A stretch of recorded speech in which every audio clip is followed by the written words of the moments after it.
Secretos de la Segunda Guerra Mundial.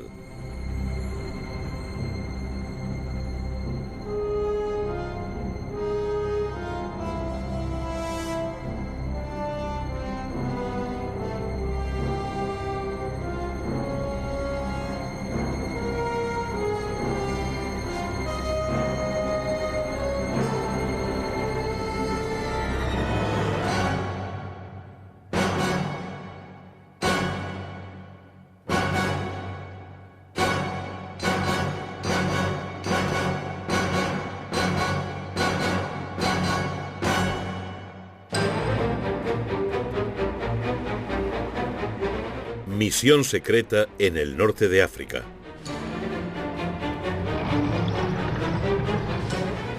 A principios de mayo de 1943, los aliados estaban listos para tomar Túnez y ganar así su primera campaña contra las fuerzas del Eje. La victoria estaba solo a unos días de distancia, pero se combatía encarnizadamente.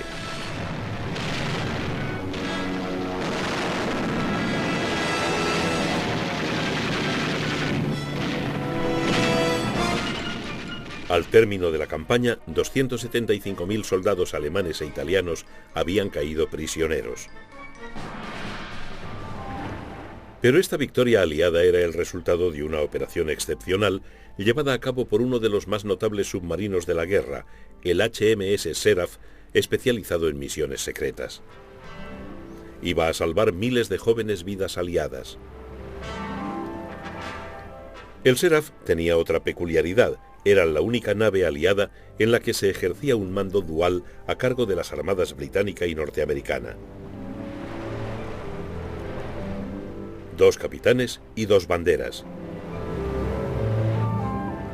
El capitán británico era el teniente de 28 años, Norman Limbury Auchinleck Jewell, más conocido como Bill. Pero durante parte de su primera misión por el Mediterráneo, Jewell compartió el mando con el capitán norteamericano Gerald Wright. Ambos ayudaron a cambiar el curso de la guerra.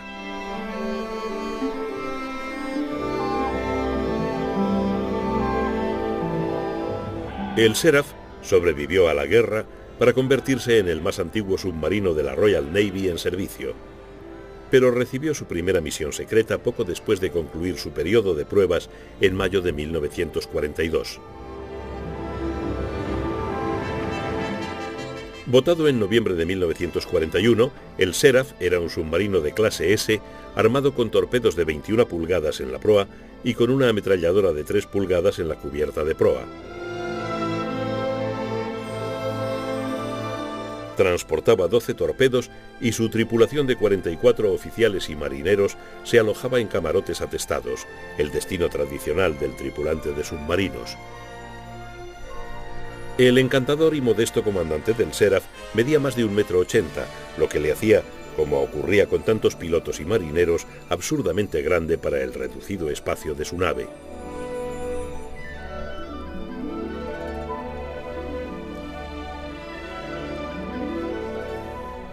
En 1939, el escenario naval del Mediterráneo estaba dominado por la flota francesa. El arquitecto del poder naval francés había sido el almirante Jean Darlan, comandante de la flota francesa. El programa francés de rearme naval se había iniciado en 1938 a medida que se precisaba la amenaza de guerra con Alemania. Pero pocos de los buques creados por este programa iban a entrar en acción. No obstante, a medida que se aproximaba la guerra, las flotas combinadas de Francia e Inglaterra superaron numéricamente a la de Italia, tercera potencia naval de la zona. Franceses y británicos podían alinear a 3 portaaviones contra ninguno de los italianos. Los acorazados británicos y franceses operativos o en construcción superaban a los italianos por 11-4. Aunque la superioridad franco-británica parecía suficiente sobre el papel, este cálculo ocultaba el hecho de que los británicos tendían a concentrar en el Mediterráneo sus unidades más obsoletas. Y contrariamente a franceses e italianos, los británicos no tenían más de una docena de submarinos en la zona. Pero este equilibrio naval pronto iba a romperse.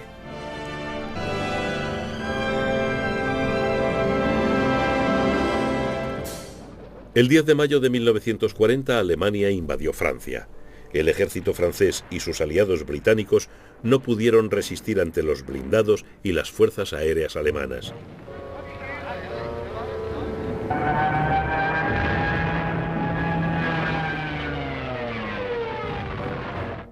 El 14 de junio, la esvástica ondeaba en la Torre Eiffel.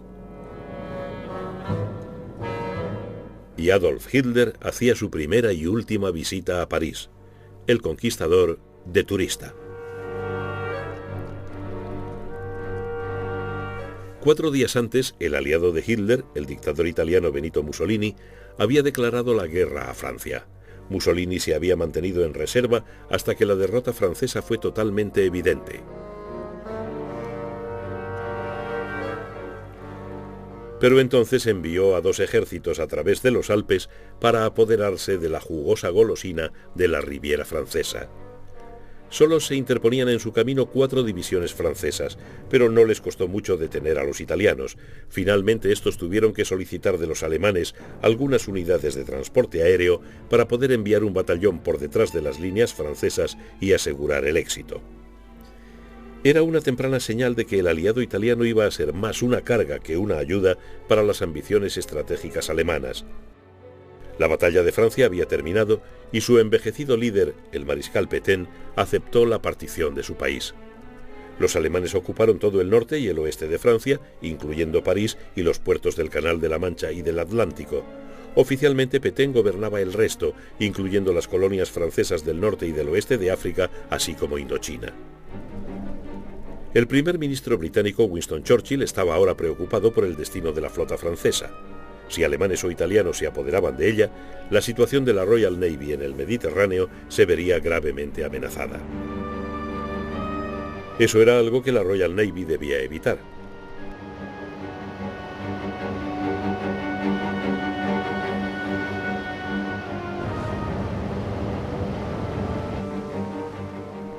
Las principales unidades de la flota francesa de combate se encontraban en el puerto de Mers el-Kebir, en Argelia.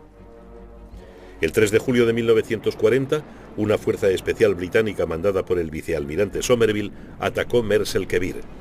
Hundió el acorazado Bretagne y dejó gravemente averiados 2 más, el Dunkerque y el Provence, y el destructor Mogador. Un acorazado y varios destructores huyeron a Toulon. Los franceses sufrieron en esta acción más de 1000 bajas.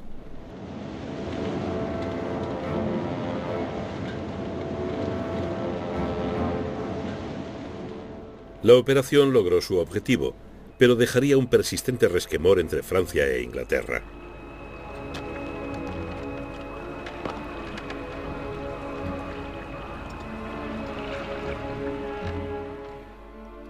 Con Francia fuera de la guerra, los italianos dominaban el Mediterráneo desde la península y Libia. La flota y las fuerzas aéreas italianas amenazaban con cortar la ruta estratégica de Gibraltar a Alejandría, base de la flota del Mediterráneo de la Royal Navy. Sobre el papel, los italianos parecían tener ventaja. Ahora eran superiores en número a la Royal Navy, que había tenido que redistribuir algunas unidades principales y disponía de más buques modernos.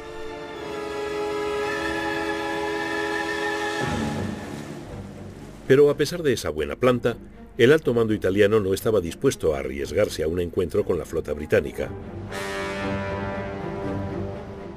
Previendo que la capitulación británica daría fin a la guerra en el oeste, Mussolini había decidido mantener su flota intacta.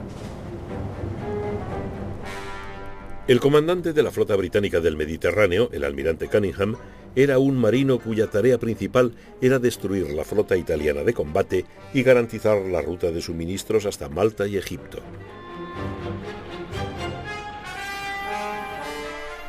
Cunningham no podía permitirse adoptar una actitud pasiva. El 9 de julio de 1940, bajo el mando de Cunningham, la Fuerza H del almirante Somerville, con base en Gibraltar, y la flota del Mediterráneo en Alejandría, atacaron al cuerpo principal de la flota italiana entre Cerdeña y Calabria, causándole daños y obligándola a retirarse.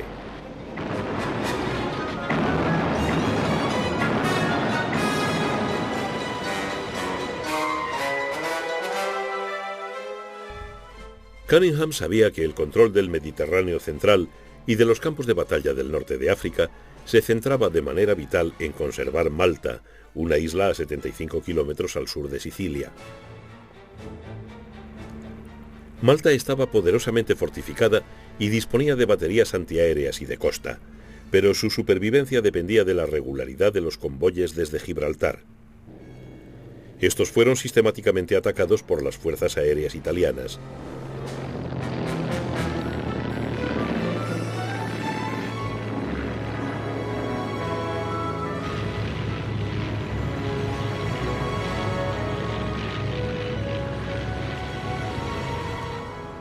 Hubo numerosas bajas por ambas partes.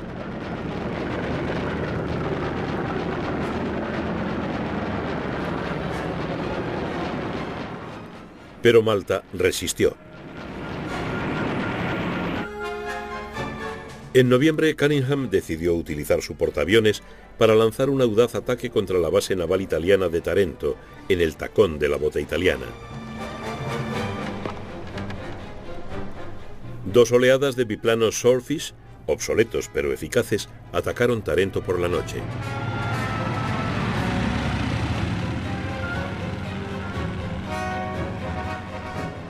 Los resultados fueron espectaculares. 3 acorazados fueron gravemente alcanzados. 2 de ellos permanecieron en el dique de reparaciones durante meses y el tercero nunca volvió a navegar.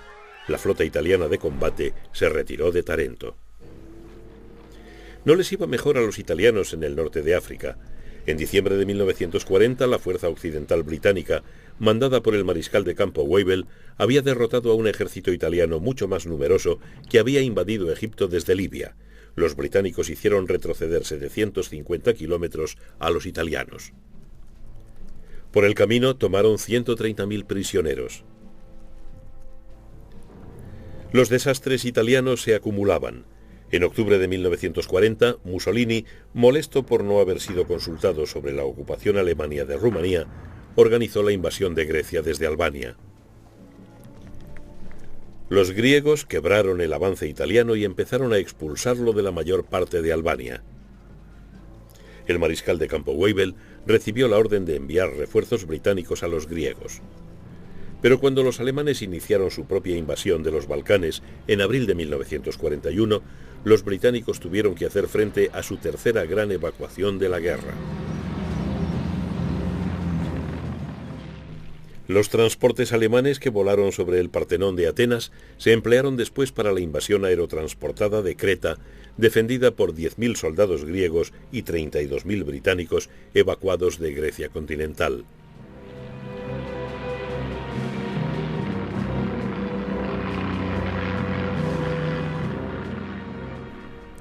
Una lucha desesperada sucedió a los primeros aterrizajes del 20 de mayo. Pero la caída en manos alemanas del vital aeródromo de Maleme les garantizó la victoria. Creta se perdió ante el Eje. En África del Norte los británicos se enfrentaban a un nuevo adversario, el general Erwin Rommel, que en febrero de 1941 había sido nombrado comandante de las tropas alemanas enviadas para apoyar al ejército italiano.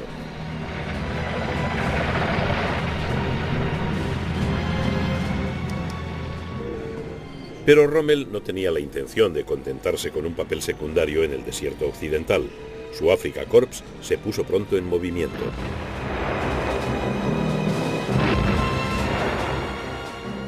Rommel expulsó a los británicos de Cirenaica y puso sitio al puerto de Tobruk.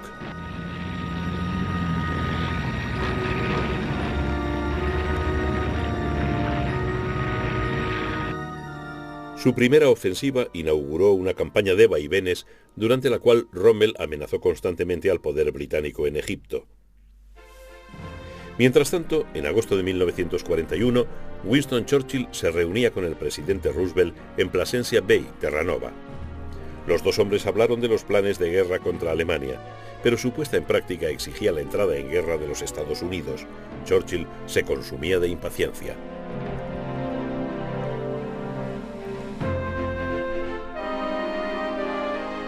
En septiembre de 1940, los Estados Unidos introdujeron el servicio militar. is serial number 158.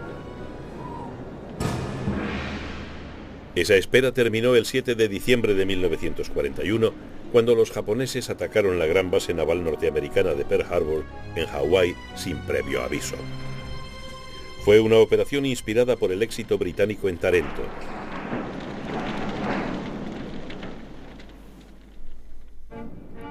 El 22 de diciembre de 1941, Churchill, Roosevelt y sus estados mayores se reunieron en Washington. A pesar de la intensa presión de los almirantes norteamericanos, Churchill y Roosevelt acordaron una política de Alemania primero. La derrota de Hitler sería prioritaria ante la guerra en el Pacífico. En enero de 1942, los primeros militares norteamericanos desembarcaban en Irlanda del Norte.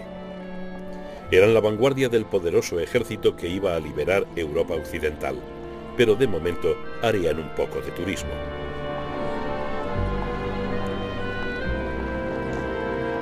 Estos muchachos ya tendrían más tarde suficiente combate.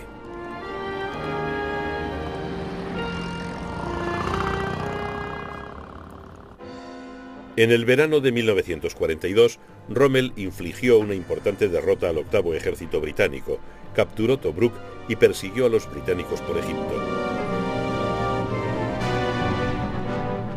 Pero sus líneas de abastecimiento se habían extendido hasta un punto crítico. Sus tanques empezaban a estar escasos de combustible.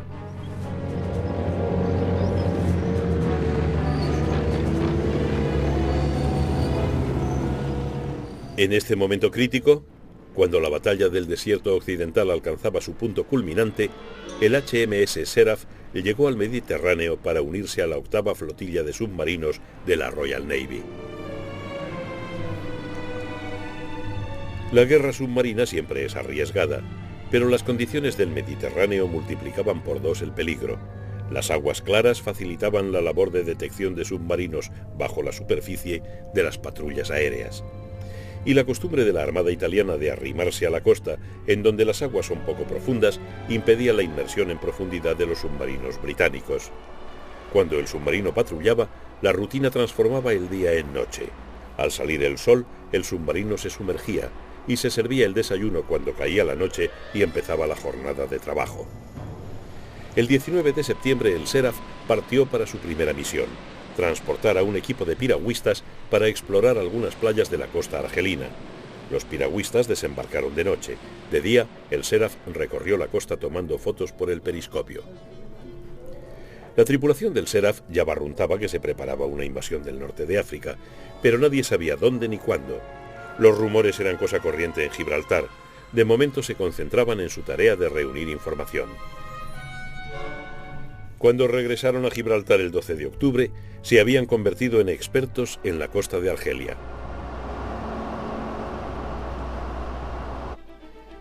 En la campiña inglesa se encontraba un importante aliado del Seraph, desconocido para Bill Jewell y su tripulación. A 75 kilómetros al norte de Londres, en Bletchley Park, se halla la Escuela Oficial de Claves y Codificación. Aquí es donde los criptógrafos británicos ganaron una batalla técnica fundamental al averiguar las claves militares alemanas codificadas en la máquina Enigma. Con Enigma, los mensajes se codificaban en una máquina parecida a una aparatosa máquina de escribir y se transmitían en Morse para ser descodificados por otra Enigma.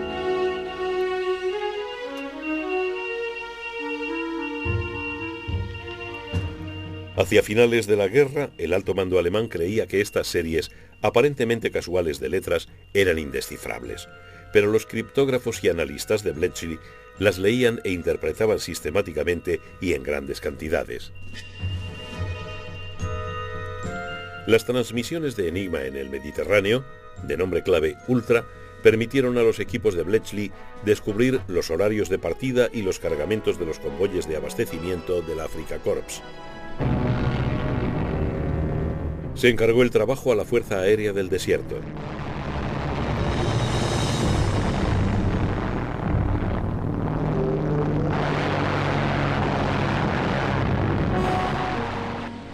Pero los submarinos también pusieron su parte.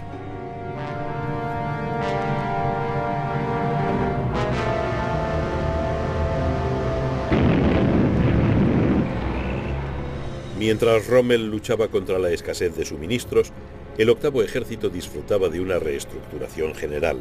Las tropas llegaban de Inglaterra y de su imperio y los tanques de Estados Unidos.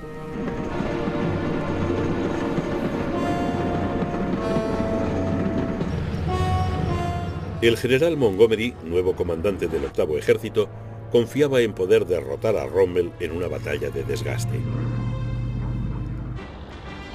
En Londres, en julio de 1942, ingleses y norteamericanos se pusieron de acuerdo para una invasión conjunta de África del Norte. Se consideró que esta era la mejor opción después de una invasión por el Canal de la Mancha que no podía intentarse todavía en 1942. La invasión del norte de África, bautizada como Operación Antorcha, emplearía un ejército norteamericano que se iba reuniendo en Inglaterra, previamente bien entrenado en casa. También permitiría darle un papel a la Reserva Territorial Británica, excedente de los requisitos estratégicos, ahora que había disminuido el peligro de una invasión alemana. Los norteamericanos mostraban la máxima confianza, pero este iba a ser su bautismo de fuego. Pero una cuestión preocupante planeaba sobre la Operación Antorcha. ¿Qué recepción encontraría la fuerza de invasión de tropas novatas por parte de los 150.000 soldados de Vichy estacionados en las colonias francesas del norte de África? Cuando los transportes de tropas zarparon de Norteamérica, la cuestión seguía sin resolver.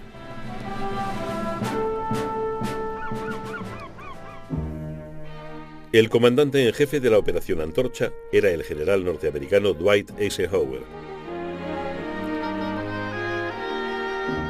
Ike, como se le llamaba popularmente, había nacido en Texas de linaje de inmigrantes alemanes en 1890.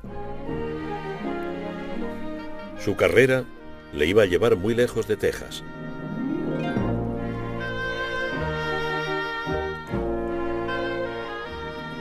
Había estudiado en la Academia Militar de West Point y en 1920 era ya comandante.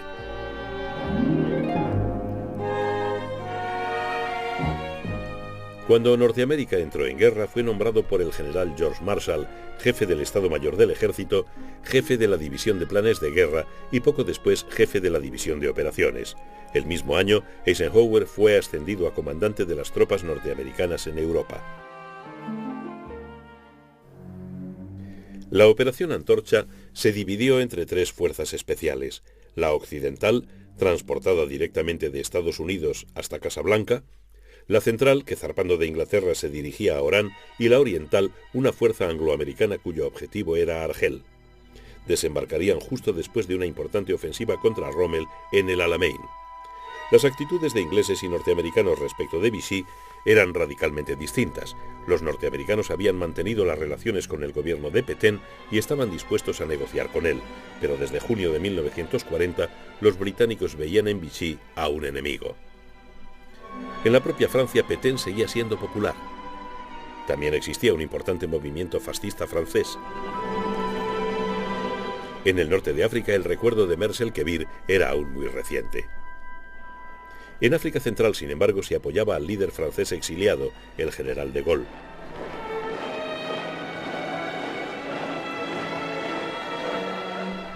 Pero en el norte de África los militares permanecían leales a Pétain y Vichy. La tarea de los diplomáticos norteamericanos era sortear este campo minado de cambiantes lealtades. El más importante de ellos era el agente diplomático norteamericano en África del Norte, Robert Murphy, un hombre con amigos franceses en altos cargos.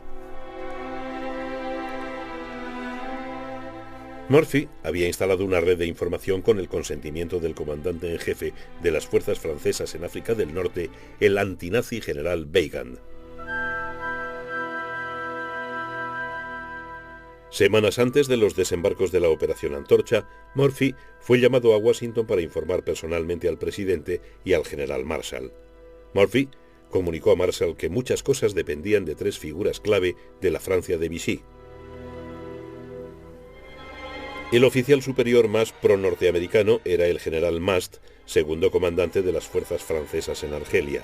Mast estaba deseando reunirse clandestinamente con los norteamericanos. Pero la figura más poderosa era la del enigmático almirante Daglan, lugarteniente de Pétain. Si los norteamericanos negociaban con Vichy, ¿no sería Daglan el sucesor del anciano y desacreditado Pétain? El comodín de la baraja era el general Henri Giraud, héroe de ambas guerras mundiales y en virtual arresto domiciliario en la Francia de Vichy. Había estado actuando en secreto para poner a Francia del lado de los aliados. Por el contrario, Daglan había jurado fidelidad a Pétain y era comandante en jefe de las Fuerzas Armadas de Vichy, pero le había sugerido a Murphy que sus tropas de África del Norte podrían volverse contra los alemanes si los norteamericanos desembarcaban con fuerzas suficientes. Quizá no resulte sorprendente que Murphy empezara a perderse un poco en este laberinto de maniobras. ¿Qué les esperaba a las fuerzas de la Operación Antorcha en África del Norte? ¿Flores o balas? A menos de 3 semanas para la invasión, era esencial para el alto mando aliado conocer la respuesta.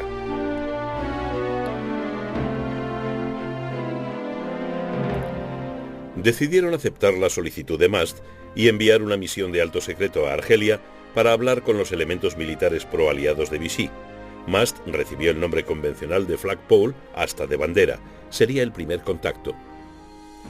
Eisenhower quería ir en persona, pero fue su lugarteniente en la Operación Antorcha, el general Mark Clark, el elegido para la misión.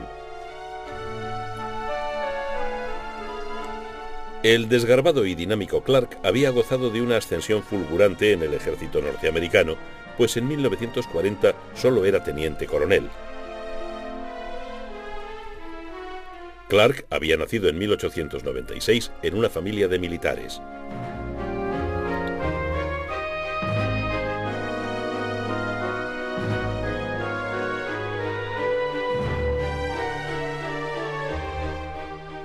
Tras graduarse en West Point en 1917, había servido en combate en Francia y había sido gravemente herido mientras mandaba un batallón de infantería. Clark no era la opción más lógica, no hablaba francés e ingenuamente creía que los franceses del norte de África recibirían con entusiasmo a las barras y estrellas o se verían obligados cuando menos a saludar. El 17 de octubre, Winston Churchill, a quien Clark había conocido esa noche en el 10 de Downing Street, aprobó inmediatamente la misión. Churchill le dijo a Clark que su misión podía salvar miles de vidas. Clark no podía actuar en solitario. Mientras la misión se preparaba en Londres, en un ambiente de enfebrecido apuro, él reunía a la delegación que se entrevistaría con Mast para determinar exactamente lo que ocurría en el norte de África.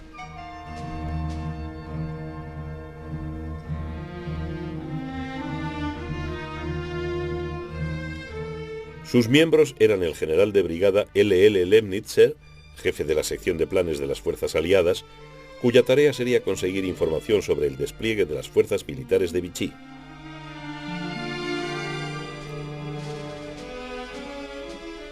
El coronel J.C. Holmes, un antiguo funcionario del Departamento de Estado, en quien se confiaba para poder avanzar por el campo minado de la diplomacia.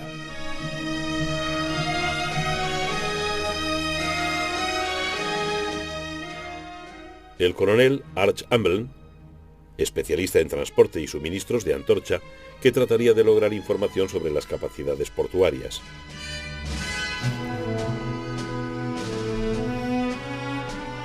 Y el capitán Gerald Wright, de la Armada de Estados Unidos, oficial de enlace naval de Eisenhower.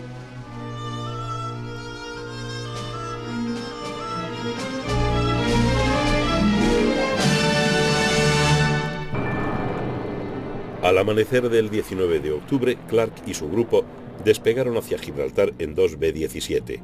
A los mandos de uno de ellos se encontraba el comandante Paul Tibbets, que el 6 de agosto de 1945 lanzaría la bomba atómica sobre Hiroshima. La delegación norteamericana transportaba en los cinturones miles de dólares en monedas de oro y billetes. Si las cosas se ponían mal en Argelia, el soborno podía hacerse necesario.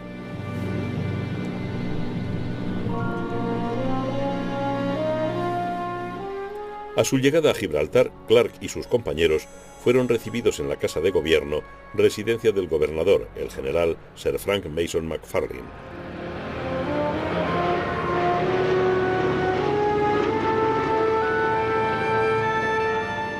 Aquí es donde intervino el Sheriff. Bill Jewell había sido informado de que su submarino quedaba asignado a operaciones políticas especiales.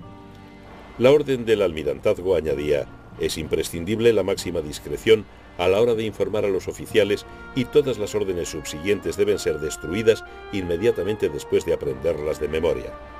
El comandante de la flotilla de Jewell le dijo que se preparara para recibir a unos visitantes inesperados. El Seraph debía estar listo para zarpar en cualquier momento. Los acontecimientos se aceleraban en Gibraltar, donde Eisenhower pronto establecería su cuartel general en una sala de guerra en las profundidades del Peñón.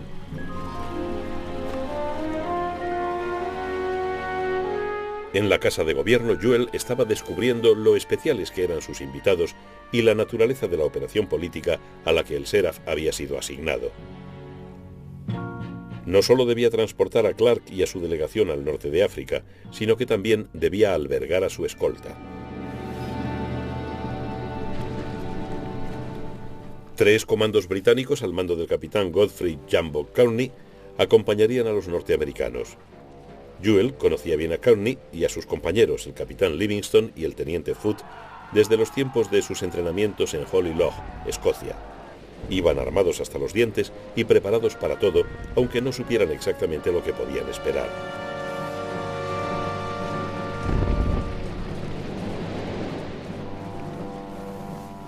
Sin embargo, los entrenamientos en Escocia habían sido determinantes.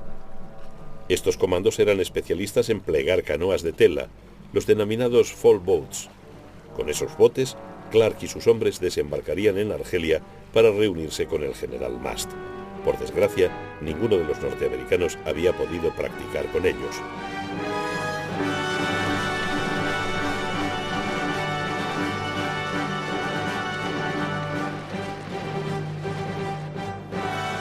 Mientras tanto, en Argelia, Murphy seguía practicando jugadas informativas, en buena parte imaginadas por él mismo. En Londres, Eisenhower se inquietaba progresivamente por la falta de toda certeza sobre las intenciones del ejército de Vichy y de los restos de la flota francesa, encerrados en sus puertos, pero aún peligrosos. Quizá Mark Clark, navegando hacia el sur en el Seraph, daría con la respuesta.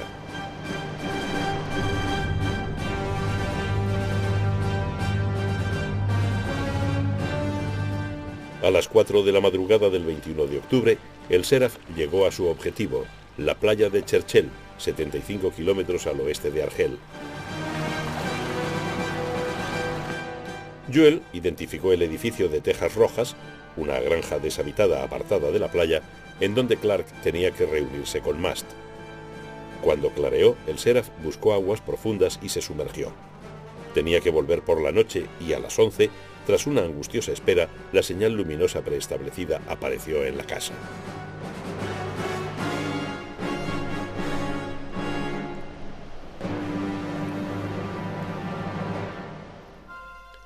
En ese momento, Clark y su grupo, así como los comandos, cruzaron a remo los 700 metros que les separaban de la orilla.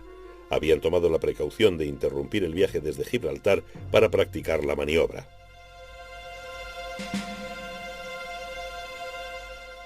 Pero ahora era real.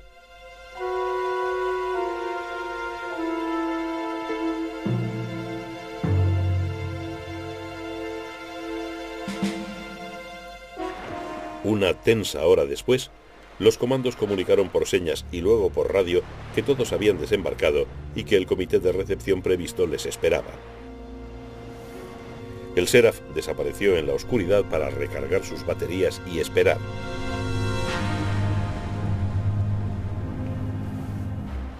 El general Mast esperaba en la granja, acompañado por el omnipresente Robert Murphy y un puñado de oficiales. El Seraph navegaba a unas 8 millas mar adentro. Clark y sus compañeros estaban solos. El propio Clark se encontró enredado en la telaraña de Murphy. Murphy insistía en que Mast fuera considerado por detrás de Daglan, pero Mast exclamó que él solo era leal a Giraud. Más aún, exigió detalles de la invasión y especialmente de la implicación británica como condición para contar con él. Así transcurrió el día y se hizo de noche.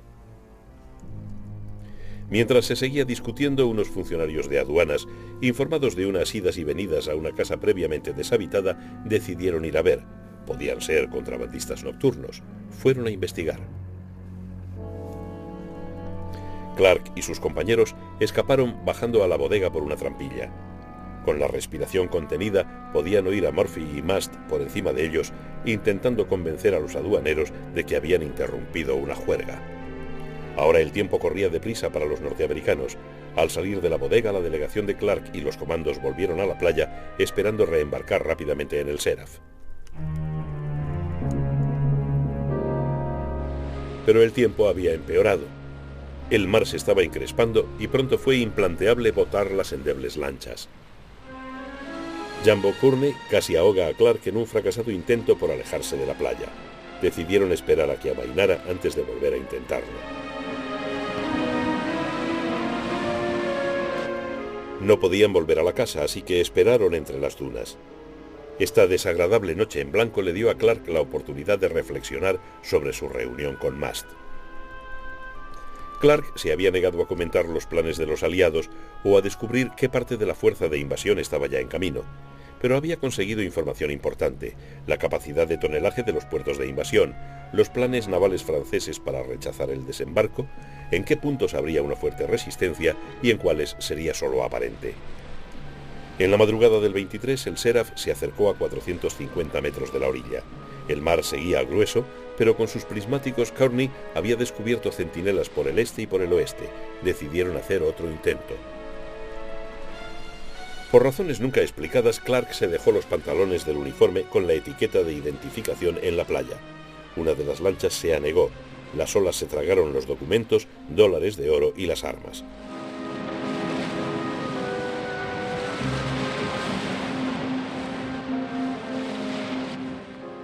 Pero todos lograron llegar a salvo al submarino.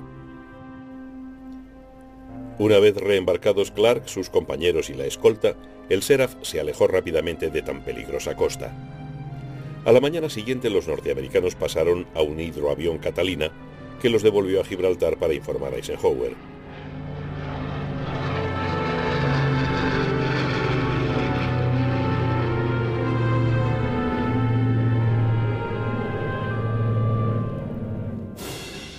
Más tarde fueron condecorados y crearon el exclusivo Círculo de la Canoa Africana.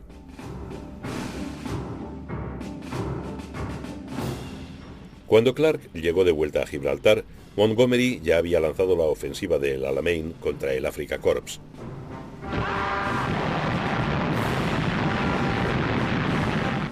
Al cabo de 10 días de rabiosa pelea, el octavo ejército rompió las líneas y el Africa Corps inició una larga retirada hacia Túnez a través de Libia.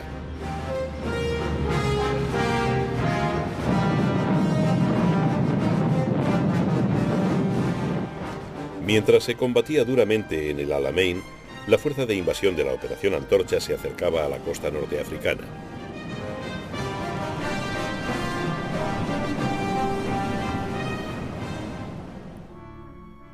En Churchill, Mast había sido inflexible al afirmar que solo habría cooperación con los eventuales invasores en caso de estar presente el general Giraud.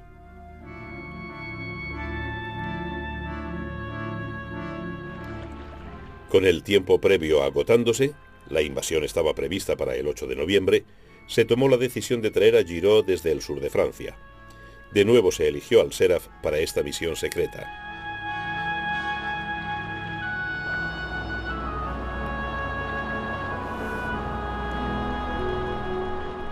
Tras la reunión con Mast, Clark le había prometido a Jewell que pronto tendría otro trabajo para él. Era este. Se había establecido contacto con Giraud, pero este no quería saber nada de los británicos. Insistió en negociar exclusivamente con norteamericanos.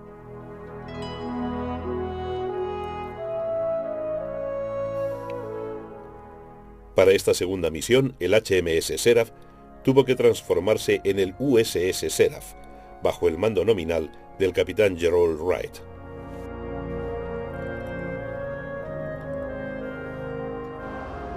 De nuevo zarpó de Gibraltar, transportando a Wright y a otro oficial norteamericano, el teniente coronel Bradley Gaylord, del Ejército del Aire de los Estados Unidos. También iban a bordo Jumbo Courtney y sus alegres comandos degolladores.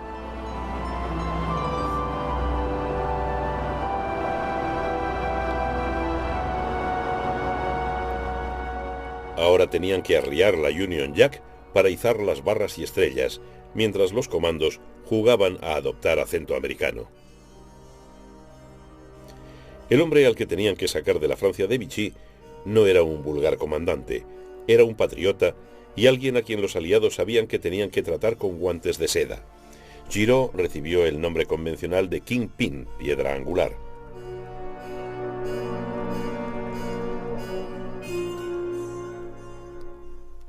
Al principio de la Primera Guerra Mundial, Giraud había sido un brillante oficial de caballería.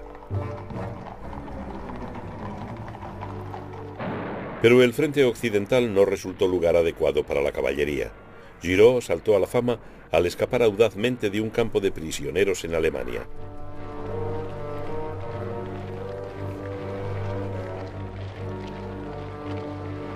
En el período entre guerras, Giraud alcanzó la cima como instructor en la escuela de guerra y después como gobernador de la guarnición de Metz. En mayo de 1940, con la batalla de Francia ya perdida, Giraud tomó el mando del 9º Ejército.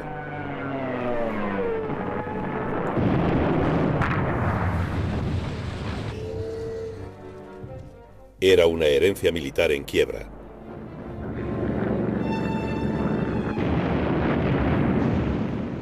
El frente francés había desaparecido. De nuevo Giraud fue capturado y encarcelado en Alemania. Después de 2 años de preparativos logró fugarse. De vuelta a la Francia de Vichy, Giraud resistió a todos los esfuerzos por devolverle a Alemania a cambio de prisioneros de guerra.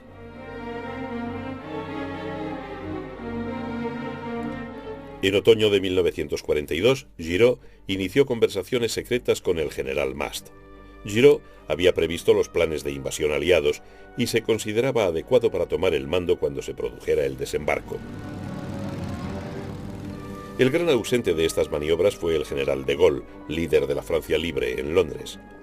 Los norteamericanos desconfiaban tanto de él que preferían tratar con un aventurero como Giraud o un elemento de Vichy como Darlan. La resistencia francesa había organizado de acuerdo con Londres el encuentro del general Giraud con el submarino que debía llevarlo a Gibraltar.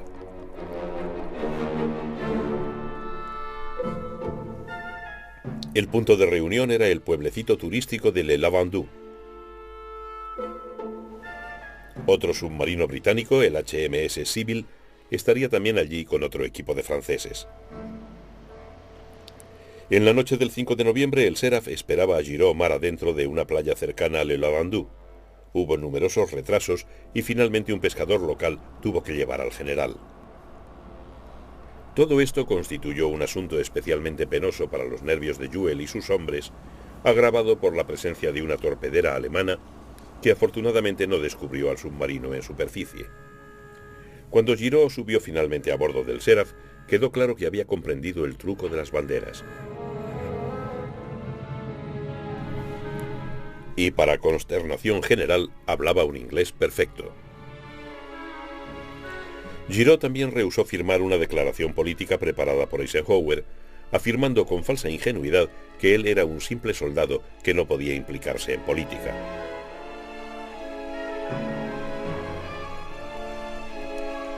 En ese momento, el radiotransmisor del Seraph se averió.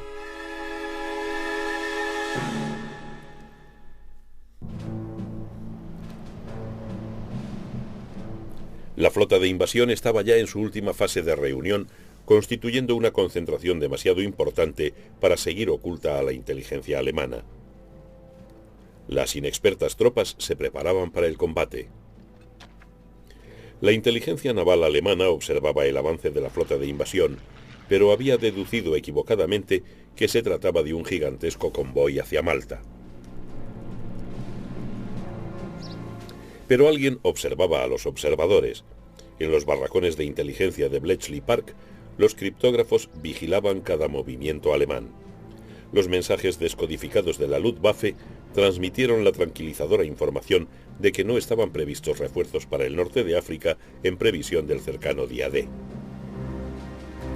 En esta fase de la guerra, Ultra había logrado tal visión panorámica del orden de batalla alemán que era posible saber qué unidades operativas no se movían.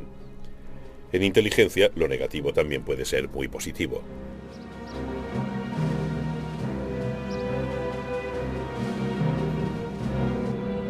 Hitler y su alto mando solo podían suponer cuál sería el próximo golpe de los aliados. Mientras tanto, y con la radio estropeada, Juel decidió olvidar las normas y emerger en pleno día. Era un riesgo terrible, porque los aviones aliados habían recibido la orden de atacar a todo submarino a la vista. Milagrosamente, el primer avión avistado fue el Catalina, enviado a buscarles, pues hacía tiempo que se les esperaba en Gibraltar. Con alguna dificultad, Giraud fue transbordado al Catalina y voló hacia Gibraltar y hacia los consejos de guerra convocados por Eisenhower y Clark en el Peñón.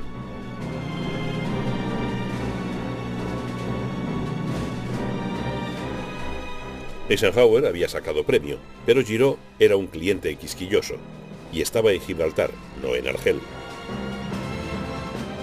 En el desierto occidental, Rommel efectuaba una hábil retirada, siempre hostigado por el metódico Montgomery. Los prisioneros del eje se enviaban a retaguardia. La Fuerza Aérea del Desierto controlaba el cielo.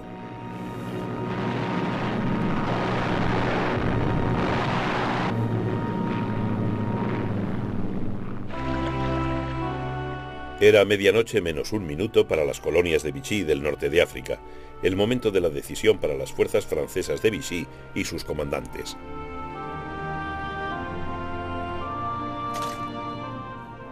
Murphy hizo un último llamamiento al general Juin, comandante de las tropas de Vichy en Argelia, suplicándole que sus hombres no empuñaran las armas.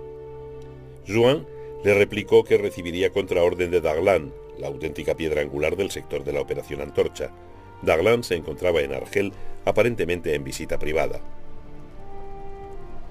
La Operación Antorcha empezó al amanecer del 8 de noviembre.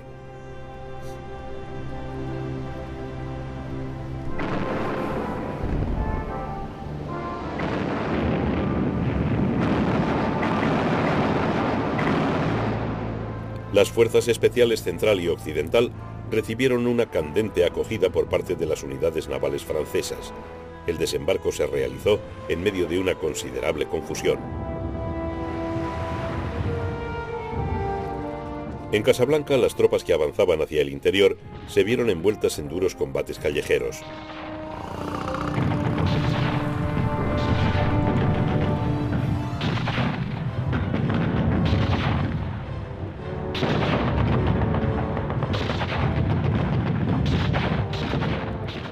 Pero el astuto Daglan, después de ordenar la rendición de Argel, había comprendido de dónde soplaba el viento.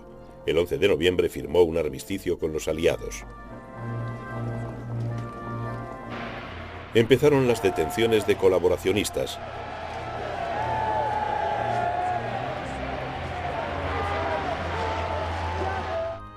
Daglan, el hombre por el que siempre habían apostado los norteamericanos, estaba ahora de su parte. Giraud y de Gaulle quedaron archivados.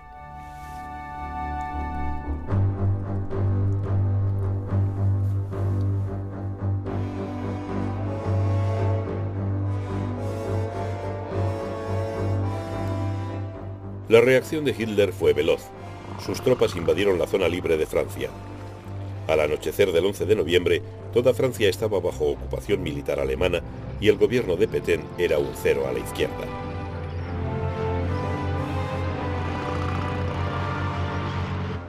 El 27 de noviembre, los franceses barrenaban su propia flota en Toulon para que no cayera en manos de Hitler. El triunfo de Daglan no duró. En Nochebuena de 1942 fue asesinado por un joven golista fanático. Rommel también tenía los días contados en África del Norte. Fue convocado por Hitler el 6 de marzo de 1943. La campaña de Túnez provocó en los norteamericanos un sano respeto por sus nuevos enemigos.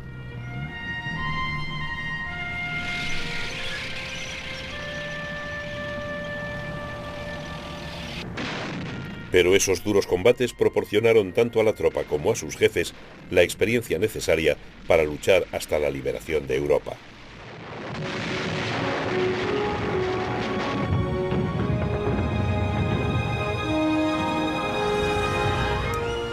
Las dos misiones secretas del Seraph fueron momentos estelares de una carrera que no acabó en 1945.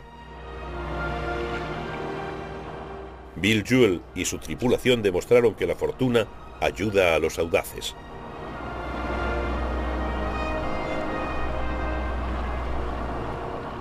Eisenhower apreció perfectamente la contribución del Seraph a la Operación Antorcha. Por recomendación suya le fue concedida a Bill Jewell la Legión del Mérito, la más alta condecoración que el Consejo de los Estados Unidos otorga a un extranjero.